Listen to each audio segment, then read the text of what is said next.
오늘은 레위기 24장과 25장을 통해 하나님께서 이스라엘 백성에게 주신 특별한 규례들을 분석하고 그 의미를 깊이 있게 탐구해 보겠습니다. 이 장에서는 성소의 등불과 진설병, 하나님의 이름을 모독한 죄, 그리고 안식년과 희년에 대한 규례가 등장합니다. 단순한 옛날법이 아니라 오늘날 우리의 삶에도 적용할 수 있는 중요한 원칙들이 담겨 있습니다. 그렇다면 지금부터 하나씩 살펴보겠습니다. 레위기 24장에서는 성소 안의 등불을 항상 켜두어야 한다는 규정이 나옵니다. 하나님께서는 올리브를 찧어 짜낸 깨끗한 기름을 사용하여 성소의 등불이 꺼지지 않도록 하라고 명령하셨습니다. 이 등불은 단순한 조명이 아니라 하나님의 임재와 백성들의 신앙을 상징하는 빛이었습니다. 불이 계속 타오른다는 것은 하나님과의 관계가 지속되고 있다는 의미였죠.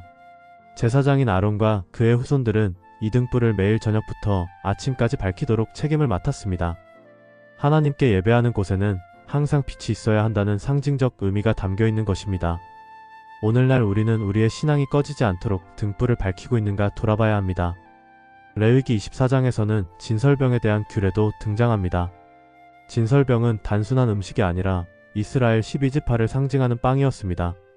성소에는 항상 12개의 빵이 놓여 있었고 이는 하나님과 그의 백성 사이의 지속적인 언약과 교제를 나타냈습니다. 이 빵은 매주 안식일마다 새 것으로 교체되었으며 교체된 빵은 제사장들이 먹을 수 있었습니다. 즉, 진설병은 하나님의 공급하심과 백성들이 하나님과 함께하는 관계를 상징하는 중요한 요소였습니다. 예수님께서도 나는 생명의 떡이라 말씀하셨습니다. 오늘날 우리의 영적 양식은 하나님의 말씀과 예수 그리스도와의 교제라는 점을 다시금 깨닫게 됩니다. 레위기 25장으로 넘어가면 안식년과 희년이라는 흥미로운 개념이 등장합니다. 먼저 안식년은 6년 동안 열심히 농사를 짓고 7년째 되는 해에는 땅을 쉬게 하라는 규정입니다. 오늘날 우리는 토지를 쉬게 하는 것이 토양을 회복하고 더 좋은 농사를 짓는 데 도움이 된다는 사실을 알고 있습니다. 하지만 당시 이스라엘 백성들은 이를 받아들이기 쉽지 않았을 것입니다.